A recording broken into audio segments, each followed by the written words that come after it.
I was, after I got around 28 or 29, home from the World War II, I didn't even know reincarnation existed. I never heard of it. Oh, I'd read about it. I thought, well, you come back as a dog or an animal, snake or something, and that's a bunch of so and so. I don't want to even listen to it. But then after I had got to my 28th birthday, and I began to ask a little bit more about what's life all about. Why am I here? What's going on anyway? Then I met a gentleman who began to talk about reincarnation and all these things. And then when we was up in Vermont going to art school, I couldn't lay down. I couldn't lay down at all. That I just wasn't seeing all my lifetime pass before me. And it like to drove me nuts for a while. Because I never knew whether I was me or the other person as I was reviewing. So it was interfering. I asked Father to cut it off. I didn't want to live in that state of consciousness. And Pauline can tell you that it was pretty miserable for her. Because I would go to bed, lay down, get into a past lifetime, look over at Pauline, she'd be a man laying there. God dang, what's going on there? Saw her, she'd laying there, she was a queen. Wow, I didn't know I married that. Because when you get into your past lifetime, then you can start reading other people's past lifetimes. But I want you to understand why you can't have these things just the way you want them. You come to this planet, take on your body, because the God within you sent you here. And He sent you here to do a certain job. And that job is what that God self needs to put in His permanent body, which we call a soul. Fill it up with consciousness, wisdom, and understanding to perform. So we don't remember until a certain time. And when you can handle it without mixing up your purpose, then you will start remembering. You'll start knowing. In the meantime, while you go to people who will do what they call readings and get information concerning it. But really, you have to take charge of yourself right now. And this is what I'm trying to talk about, trying to explain, because it is rebelled in our society. People don't want to listen to it. They rather have themselves taken care of by an imaginational dream of some personality who's going to straighten it all out for you. Someday, somewhere, you're going to find out that you're here for one purpose, and that's the growth of your kingdom, your soul. We descend to take charge of our 6 lower sinners, these 6 sinners here. We come out of the high light, pick up the particles of substance, put it into the 6-fold dimension of the physical phenomenon. Now you have to open this doorway, as Jesus called a straight and narrow path. He said, few there be that find it, because they won't look at the right places. You have to go back in through here, go back into your records, get the divine light flowing through, and then you use the records as impersonal. Sometimes it is a help to know why your nature is like it is. Sometimes it really helps. And sometimes it hurts more than it helps. All this lifetime, I've wanted to sing. I've always been off key. But I wanted to sing ever since I was a little kid. My mother could play the piano, had a beautiful voice, but not I. And I couldn't figure out why it is I couldn't sing. Mama can sing. And everybody talked about how beautiful her voice was. And my uncle had a marvelous tenor voice. And all the Thurmans on mother's side were musicians one way or another. They did something anyway. And here I am, I can't do anything. Well, when I got past my 28th and I started viewing, I looked back in here. And one lifetime, I had the most beautiful voice. And I was mean to people. I used my voice to control people. I was selfish. I was greedy. I put them down. I lorded over them. I used this beautiful voice in a very mean and selfish way. No wonder I can't sing this lifetime. No way could I. I have to work that out. Your beautiful talent that you have, you should use with a kind, gentle way in helping others, rather than making people do for you in a selfish way. If you happen to have a nice talent and you're using it selfishly, whether you believe in reincarnation or not, you're going to pay for it in the next lifetime or two. You'll really pay. One way or another, you will not be able to get ahead. Jesus said to know the truth, and the truth will set you free. And that's the only thing that's going to work. All the rest will tie you up and bind you into concepts of the society in which you have birthed. If a person dies under an animalistic hostility situation, they are going to come back into that situation to learn not to do it. And you can be thrown into very, very low states of human-animal bodies to suffer for a lifetime. Now, you may stay a long time, you may stay a few years. It's according to the intensity. But you will learn, and you will build your soul pattern according to the way the God within you wants to. We're programmed so much when we grow up, and our concepts get so set to the pattern of our society that when we want to break out of it, it's fearful and it's tough. And I don't blame you, because I went through the same thing. I've watched it. I had to break out of it too. We come when we forget our mission. We get covered up. We begin to live and behave in the past. The external part becomes so exciting and so thrilling, or it becomes so hostile, and we fight so hard that we forget the part of ourselves that makes the true changes. We forget about the God within ourselves. We put God on cloud 9 and pray to Him through a mediator, the Master or Jesus or Kappa or somebody, when it's just one step within, closer than hands and feet, closer than the breath. And this is why it's so difficult in this day and time to get this message across, because everybody would rather have somebody else do it for you. I assure you, when time comes for you to drop your body, step out of this body, you'll find out that you got to do it. This brain system is a computer.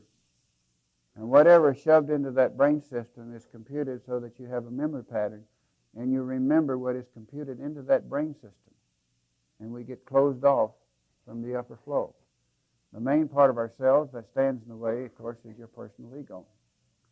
It is easy for us to accept this ego because it has such persuasion over us. We get our feelings hurt. And the minute we get our feelings hurt, then we can blame everybody around us for all our problems. But if you don't permit your feelings to get hurt, then you have to face it yourself. You see what a neat piece of equipment it is? If you hurt my feelings, then I can blame you. But it's not you that hurt my feelings. It is I, because I have a weakness. I didn't get my way, so I get hurt. So now it's your fault because you've upset me. No, that's not true. You permitted yourself to be upset because we weren't quiet enough, reasonable enough, and the divine part of ourselves doesn't have enough flow through. And all of us get cut off occasionally. There's no man lives completely in it. Jesus had plenty of troubles. He learned obedience by the things which he suffered. Obedience to what? To the flow. He cut it off occasionally. He get upset, disturbed. We all do. You can't take on this piece of equipment at this period of evolution and not expect it. Because, see, it doesn't have the equipment. It isn't put together right. We are gradually increasing this equipment. If we had a perfect piece of equipment, we would be in perfect harmony with this, and we'd scare everybody to death. We'd be so far into the divine aspect that everybody would run because of the power that would flow out of you. So you have to cool it. You have to walk slow. You must not go too fast. Teachers that come in with this wide open, they don't teach anybody except maybe just a handful. Melchizedek. You ever heard of Melchizedek? He appeared, done his work, and disappeared. Nobody knows where he come from or where he went. But he was a highly tuned, divine expression who came in to do a certain thing, did it, took off. He just walked off into the mountains. Nobody ever saw him again. They don't even know where he came from. So there's a lot of strange things going on that we don't commonly know about. What we have to do is find a teacher, or guru means teacher, who satisfies the longing that's deep inside yourself. When you do this, stick with them. Now, most people live all their life as an animal. They're growling all the time. Even when they thrill, they're growling. You were using your life power center. Well, that dirty so-and-so, I'll teach him. Emotionally, the lady, okay, you can have your way. Shut up. That's the tools we use. And then when we get up here, we try to clean it up. We try to let go of it. We try to say, thank you, Father, take this cup. I don't need it anymore. I don't want it. I want you to rule this instrument, not the memory patterns of these sinners tied up in the ego. If you're living by your ego, it's a tough job. You'll always have ups and downs, and they'll swing really great. If you're letting the divine force come in, they will be great for a little while, and then they'll get closer and closer and closer to the center. You're not going to get rid of all of it, because each day you build a little more. You can't walk down the street without somebody coming up behind you and blowing the horn when you're trying to get your car started. And you want to turn around and go, you son of a gun, you. There's always somebody somewhere pushing your panic button. Throws us into shock. And then we lose our thinking capability. But this is what we're here for, is to learn how to stabilize our kingdom. When you live below here, you're going to be hostile like an animal. When you live in here, you'll be hostile like a cunning animal. When you flow this through here, you'll be loving and kind and be easily taken over. When you're living with this through here, you'll think your way through. Your Father, how do I handle this? What is the best way for me to do this? And you and your God self become partners to create what we call the soul. An energy field that has consciousness that makes you immortal. We have to go to school to do it. This is a school. Now the Supreme, this part here, the Great Supreme, it's in a beautiful state of consciousness. The positive end and the negative end, it's in balance, it's polarized. Here's one positive end and here's a negative end. You've got to get them polarized. This is a positive end and this is a negative end. We've got to get it polarized. We make this positive and this negative. We switch them. We have to learn how our kingdom functions. The spirit forces is in the center. This power is forced outward and inward between the two poles. It spins and the power is expressed in a centripetal force. It spins. Centripetal force means we're pulling it into the center, if I'm pronouncing it correct. This force spins, and this is why you're in the wheel class. You're spinning it, pulling it into the hub, into the axis, into the center. You have got to be centered in yourself. He who is centered has command of his wheel. He who is out on the edge of the wheel is running wild, involved in extreme conditions. And of course, the great Supreme God, He has complete control. He has breathed everything out, and He's pulsating at the two ends. When consciousness is brought to the center, as the outward force and the inward force is polarized, we have a condition that is immune from dissolving. It will not dissolve. It is continuous. The only way a human can improve his status is to raise himself above his heart center. And this is not easy. It's tough. You've got to first clean it up. When you have filled your heart center with emotional animal desires of lust, fussing, fighting, arguing, screaming, yelling, then it's got to come out. It's going to come out the same way that it went in. You may say, oh no, it shouldn't do that. I accept God. God should just make me peaceful and take all and dissolve this. Well, it would be nice, but it don't work that way. Because you are the one that is responsible for putting it in there, and you are the one who has the responsibility to take it out. Remember, we live by divine law, not by divine wish of our own ego. You're here by law. And we must learn how to use these laws. Humility and intuition. This is the thing that I'm working for myself and working for you, trying to present it. Going through the same things that you're going through, experiencing the same things that you're experiencing. I will confess it would have been a lot better if I decided when I was coming in that I wouldn't take on all that kind of junk to teach you.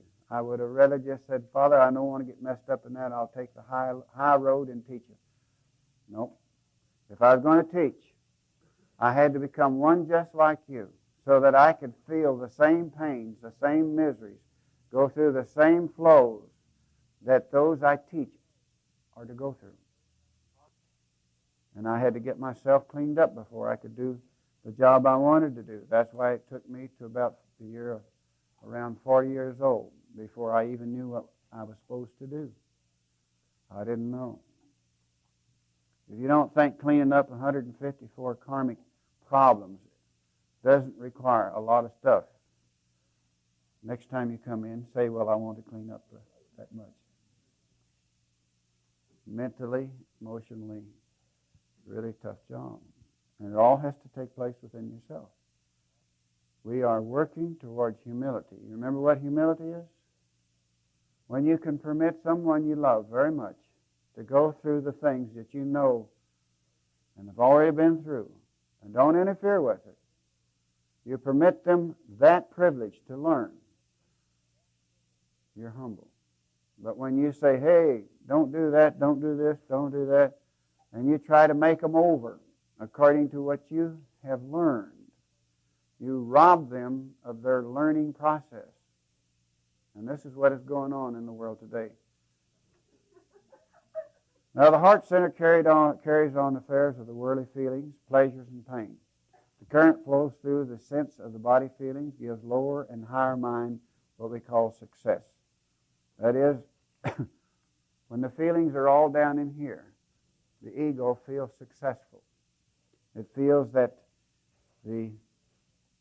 what it is doing is the correct thing to do. We open up one of these centers while we're doing that, and we get an inflow from our environmental influences, and we get impressions of what we consider destiny, which is not true. But we get all fouled up that way. Well, I feel that I must be this type of world savior. I feel I must be this type of world savior. And you have people who become all kinds of Budinsky, so to speak. You're better off to work on yourself. If you'll get yourself tuned up to your God self, full harmony, beginning to live in harmony with the Christ within yourself, then you don't have to butt into anybody's life. They knock the door down trying to get you to help them. Really a beautiful way to be a teacher is to develop yourself until you have this inflow capacity which flows through you. And you don't really have to do anything because Father does it.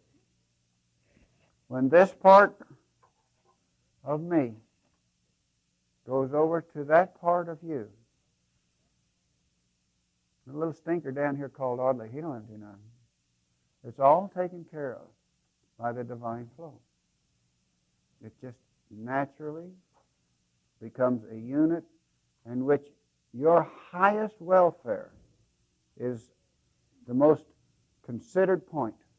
Not any desires that come out any part of this down here. This and this true groove will always go to your God self. Is there anything I can do for your little one? Always. Never come down here and go across. Say, you're having an emotional problem? Well, I'll give you a whammo. Never. Never. You might think I did when I get through, but I really didn't. I went upstairs first. And if Father thought you needed to be touched a little bit, then the energy would come down both in me and both in you, and they would be this polarity exchange, trying to bring that part of you into balance from the Godhead. So whatever center needs to be balanced. This and this combine together as a team, and they both come down to the center to create a polarity. The question is kind of confusing. Where am I at when I'm doing what I'm doing? One of my devotees has emotional problem. The question is, what do I do? Right? I go to my God self. I anchor in. Father, one of my beautiful friends, my devotees, has come and needs an answer. Just like that, it happens. I don't have to piddle around anymore. The minute you come into my presence, I already know what you want, but that's all right. I let you talk because it helps bring it out. Then I go over to your Godhead. Father, I always say Father to your Godhead too, because we're all one. Father, your little one's in trouble. Is there anything this little one can do to help? Your head, the picture of your face, will go zoom right up into your Godhead. It'll clear up right in this light, this beautiful, shining white sunlight. Your face will appear. I say, God bless you. Can I do anything for you? And you'll feed me the information, and I'll ask the divine light around you, is this to be done? If it's not to be done, your head will go like this. If it is to be done, your head will go like this. I say, Father, let us descend and do what has to be done. I can watch your God self come right down. I'll come right down to the right area. Then the positive and negative energies between the two will balance. Just like I said here. When the outer force and the inner force polarizes, we have a condition that is immune to dissolving.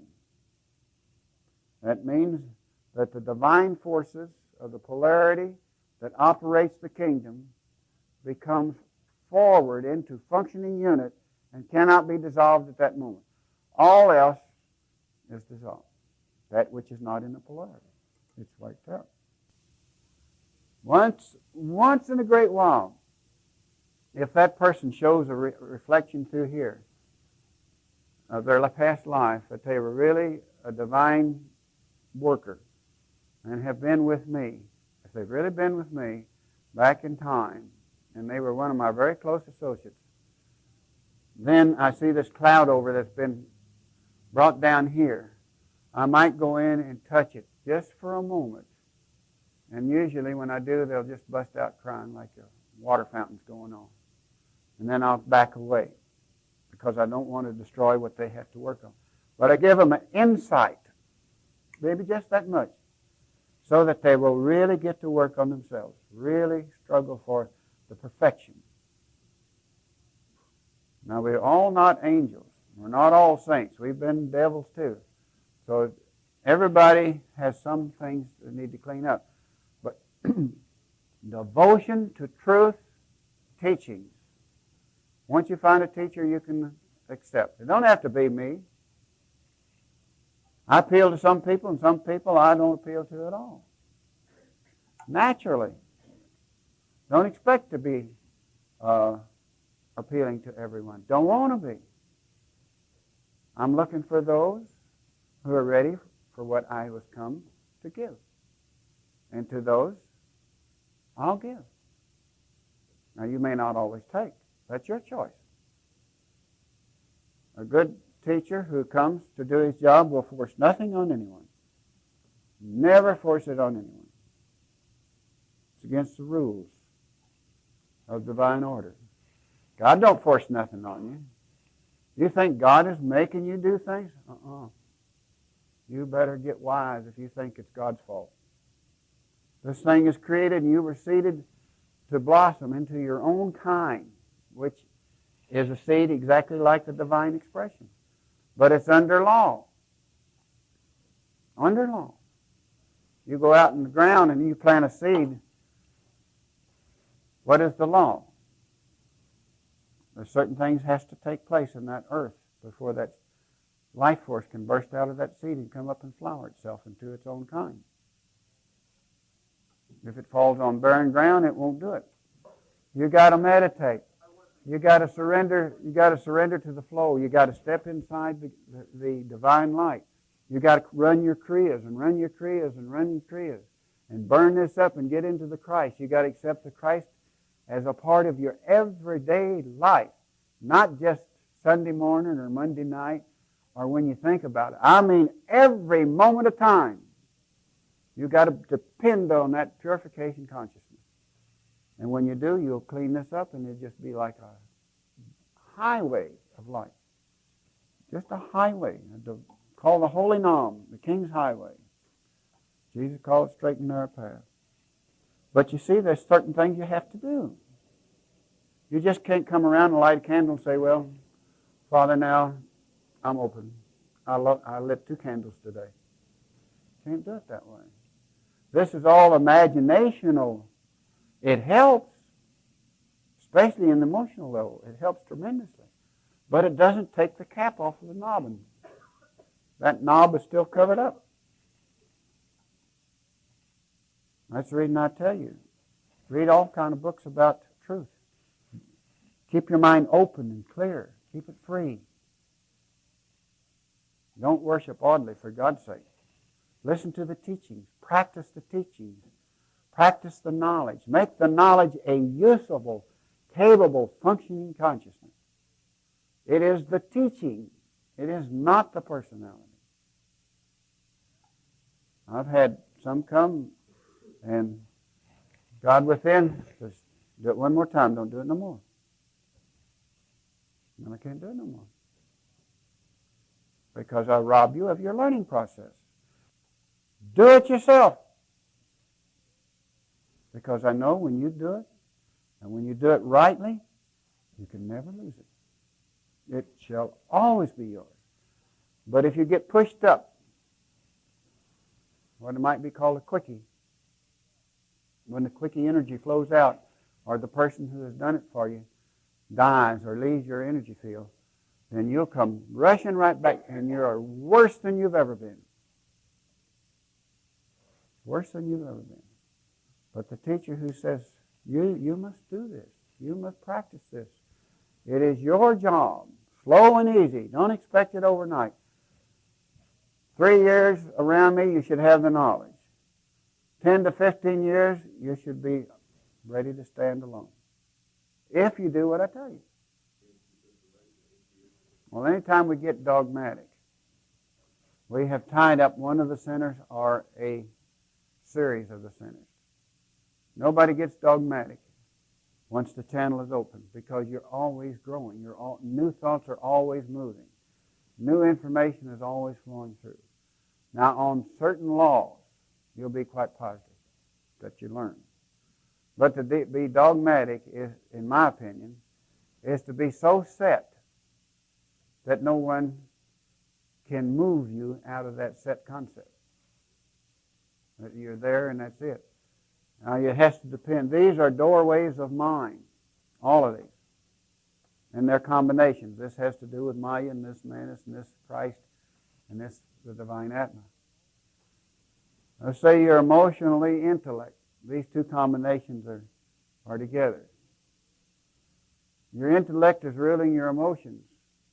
You've read a couple of books and you figured it out and that's it. And somebody comes along and says, well, have you ever thought of so-and-so? No, I can't think of that.